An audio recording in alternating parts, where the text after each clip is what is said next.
दोस्तों सोचिए एक ऐसा भारत जहां क्रिकेट सिर्फ खेल नहीं बल्कि करोड़ों दिलों की धड़कन है। हर गली हर मोहल्ले के बच्चे बल्ला और गेंद लेकर सपनों का पीछा करते हैं और इसी क्रिकेट के जुनून ने जन्म दिया ड्रीम 11 जैसे ऐप को। एक ऐसा ऐप जिसने हर क्रिकेट फैन को एक टीम का सेलेक्टर बना दिया। आज हम जानेंगे ड्रीम 11 की कहानी, उसका उद्गम, विवाद, सरकार की बैन और फिर कंपनियों का नया सफर। ड्रीम 11 का जन्म 2008 में मुंबई के दो युवक हर्ष जैन और भावित सेठ ने सोचा कि क्यों ना क्रिकेट फैंस को एक मौका दिया जाए जहां वे अपनी फैंटेसी टीम बना सके। यूजर्स अपनी टीम चुनते, खिलाड़ियों का असली मैच का प्रदर्शन पॉइंट्स में बदल जाता और विजेता वही होता जिसकी टीम सबसे ज्यादा स्कोर करती। धीरे धीरे ड्रीम 11 बढ़ा और जब जियो ने इंटरनेट सस्ता कर दिया तो यह ऐप करोड़ों लोगों तक पहुंच भी गया। आईपीएल में स्पॉन्सरशिप, बड़े क्रिकेट सितारे, ब्रांड एम्बेसडर और 2019 तक ड्रीम 11 बन चुकी थी इंडिया की पहली गेमिंग यूनिकॉर्न। लेकिन यहीं से विवाद की शुरुआत हुई। लोग कहने लगे ये सब तो जुआ है, कई लोग कर्ज में डूबने लगे और सरकार ने तब इन सब बातों पर ध्यान देना शुरू कर दिया। 2025 में आया promotion and regulation of online gaming bill. सरकार ने साफ कह दिया कि अब भारत में रियल मनी गेमिंग यानी पैसों से जुड़े खेल पूरी तरह बंद हो जाएंगे। उल्लंघन पर 1 करोड़ का जुर्माना और 3 साल तक की जेल भी हो सकती है। ड्रीम 11 ने तुरंत ही अपने सारे पेड कॉन्टेस्ट बंद कर दिए, लेकिन सिर्फ ड्रीम 11 ही नहीं, आईपीएल, माई 11 सर्कल, जूपी, विंजो, पोकरबाजी, फ्लटर का जंगल सबको बंद करना पड़ा। एमपीएल ने तो 60% स्टाफ तक निकाल दिए।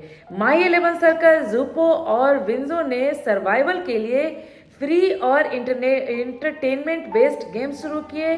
पोकरबाजी ने पोकर को माइंड स्पॉट बताकर बचाने की कोशिश भी की, यानी एक ही झटके में पूरे सेक्टर की कमाई का 80% हिस्सा गायब हो गया। बीसीसीआई स्पॉन्सरशिप और स्पोर्ट्स इंडस्ट्री क्राइसिस। दोस्तों सोचिए क्रिकेट और फैंटेसी गेमिंग का रिश्ता कितना गहरा था। ड्रीम 11, एमपीएल, माई 11 सर्कल सबने आईपीएल और टीम इंडिया को स्पॉन्सर किया हुआ था। ड्रीम 11 का तो बीसीसीआई के साथ ₹358 करोड़ का कॉन्ट्रैक्ट भी था, लेकिन बिल आते ही वो भी टूट गया। बीसीसीआई ने कहा हम अब कभी किसी रियल मनी गेमिंग कंपनी से डील नहीं करेंगे। आईपीएल टीमें बिना स्पॉन्सरशिप के रह गई, खिलाड़ियों के कॉन्ट्रैक्ट खत्म हो गए, एडवर्टाइजिंग इंडस्ट्री को हजारों करोड़ों का झटका भी लगा। यानी असर सिर्फ ऐप्स पर नहीं बल्कि पूरे भारतीय क्रिकेट और विज्ञापन बाजार पर भी पड़ा। अब आगे बढ़ते हैं सर्वाइवल प्लान्स और नई रणनीतियां। दोस्तों बिजनेस में हार मानने का नाम नहीं होता। ड्रीम 11 ने कहा हम ड्रीम 11 3.0 लाएंगे। अब हम सिर्फ फैंटेसी ऐप नहीं बल्कि स्पोर्ट्स टेक इकोसिस्टम बनाएंगे। एमपीएल ने दावा लगाया ई स्पोर्ट्स और कैजुअल गेम्स पर। माई 11 सर्कल ने सोशल गेमिंग और स्किल डेवलपमेंट की ओर रुख किया। जूपो और विंजो ने ब्रांड टाइप्स और ट्राइविया कॉन्ट्रैक्ट शुरू किए।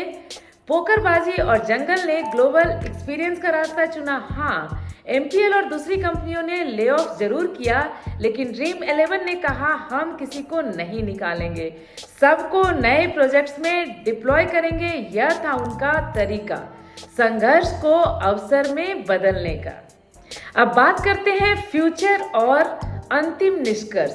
तो अब सवाल उठता है, क्या फैंटेसी स्पोर्ट्स हमेशा के लिए खत्म हो जाएगी?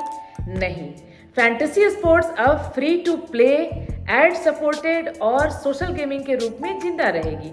ई स्पोर्ट्स तेजी से बढ़ रही है और आने वाले सालों में यही नया फैंटेसी बनेगी। हाँ, रियल मनी वाला थ्रिल शायद वापस ना आए, लेकिन भारत में गेमिंग इंडस्ट्री रुकने वाली नहीं है। ड्रीम 11, एमपीएल और बाकी कंपनियां अभी जिंदा है, बस नए रूप में। कहानी का सबक यही है, गेम खत्म हो सकता है लेकिन खिलाड़ी हार नहीं मानते और शायद आने वाले समय में जब नया मॉडल बनेगा तो लोग फिर से कहेंगे फैंटेसी गेम्स खत्म नहीं हुई, उन्होंने बस अपना रूप बदल लिया है। अब बात करते हैं बिजनेस पे पड़ने वाले प्रभावों के बारे में। एमपीएल ने इस कानून के बाद लगभग 60% भारतीय कर्मचारियों की छटनी की घोषणा कर दी, जो कि लगभग 300 एम्प्लॉयज को प्रभावित करती है। इस कानून ने ऑनलाइन पैसा आधारित गेमिंग की बंदी की पुष्टि भी की, जैसे ड्रीम 11, एमपीएल, पोकरबाजी, जूपी आदि ने अपने रियल मनी कॉन्टेस्ट बंद कर दिए। यूजर्स के वॉलेट में पैसा सुरक्षित था, लेकिन नए जमा की अनुमति नहीं दी जाएगी। सरकार ने कानून के तहत ई स्पोर्ट्स और सोशल गेमिंग को बढ़ावा देने और यूजर्स को धनराशि की रक्षा पर भी ध्यान देने की योजना बनाई है। इसी दिन आईटी मिनिस्टर अश्विनी वैष्णव ने गेमिंग कंपनियों के प्रतिनिधियों के साथ बैठक भी की, जिससे इन पहलुओं पर चर्चा भी की गई। अब इन सारे बातों के बाद सवाल उठता है, आगे क्या होगा। 8 सितंबर की सुनवाई अहम होगी। संभव है A23 की चुनौती पर अदालत कोई निर्णय दे, लेकिन फिलहाल कानून लागू रहने में कोई बाधा नहीं है। इंडस्ट्री धीरे धीरे नए model free to play, sports, social gaming आदि की ओर बढ़ रही है। सरकार भी यूजर्स की सुरक्षा और संभावित नए गेमिंग स्वरूपों को प्रोत्साहित करने पर ध्यान दे रही है। अब आगे बढ़ते हैं। 1 सितंबर को कोर्ट ने क्या कहा। कर्नाटक हाई कोर्ट ने A23 हेड डिजिटल वर्क्स की याचिका पर कोई अस्थायी स्टे नहीं दिया, यानी पूरे ऑनलाइन गेमिंग एक्ट 2025 को रोका नहीं गया और कानून को लागू होने से कोई रोक नहीं लगाई। अदालत ने सरकार से जवाब मांगा और अगली सुनवाई 8 सितंबर के लिए निर्धारित की गई है।